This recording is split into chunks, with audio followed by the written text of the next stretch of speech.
Hi, I'm Skip Nipper. Welcome to my podcast, where I tell you about not only Nashville's great baseball history and traditions, shot to right, a one-hop liner, but certainly about its past. And you will hear a little bit about its present and future, too. Yes, he can. It makes the waist-high catch. There are great stories about Tom Wilson Park, Herschel Greer Stadium, Sulphur Dell, and the players, coaches, and fans who love everything about baseball.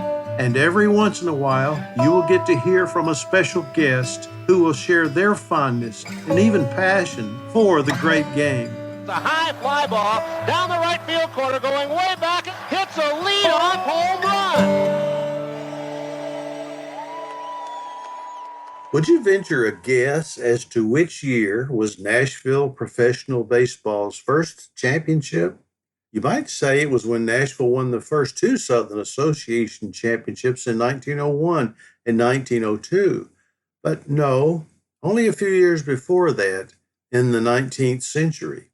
Now let me start by telling you who the 19th century teams were in Nashville, all who played in the Southern League beginning in 1885 when it was first formed as a professional league for teams in the South.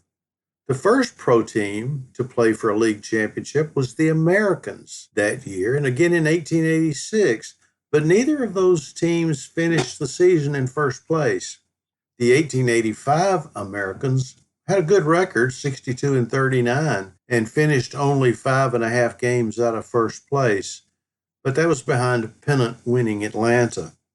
And Atlanta won the second flag too. And once again, Nashville finished in third place, but this time pretty far behind. They were 16.5 games behind. And then we jumped to 1887, and the Nashville team became known as the Blues. And that didn't help because the ball club finished in fourth place at an even 32-32, even though the league was struggling and most of the teams dropped out, including Nashville. Now, there was a pause of pro baseball in town, and Nashville did not field a team again until 1893, when the team was resurrected as the Tigers, destined for last place in the 12-team league with a record of 33 wins and 60 losses. But then George Stallings came to town. Now, he is the man who would become manager of the 1914 Miracle Boston Braves. You need to look that up. But once again, most of the league's teams became insolvent and began to sell their players, even though Stallings was a great manager and loved Nashville. He actually formed a pro football team here for a year or two. But Nashville finished with a 30-38 record in 1894, and once again, no championship. But then came the Nashville Seraphs in 1895. Other members of the league at this time were Atlanta, Evansville, Little Rock, New Orleans, Memphis, Mobile, and Montgomery. So what is a seraph, you ask? According to one reference, it is an angelic being regarded in traditional Christianity as belonging to the highest order of the celestial hierarchy, associated with light and purity. Now, this time, Nashville took first place by winning 20 straight games when their record was 65-35, with Evansville and Atlanta only a few games behind and only a few games left in the season. And with the league schedule calling for the last games to be played on September the 2nd, Atlanta did something different. They won a game on September the 3rd, which they played on their own against New Orleans. Now, the records get a little discombobulated, which was not unusual back in those days because the box scores were either incomplete, games weren't reported, or newspapers didn't cover them. But Nashville was one game behind Atlanta with that one game that Atlanta played. And some of the records say that Atlanta finished 70-37 and Nashville 69-38. And others say Nashville was 71-35 and Atlanta finished at 69-34. But Nashville played 3 more games than Atlanta, and each team actually finished, according to the league, with the same percentage at 670. Now, Nashville claimed the pennant and protested the final standings due to reasons of some malfeasance that took place earlier in the season.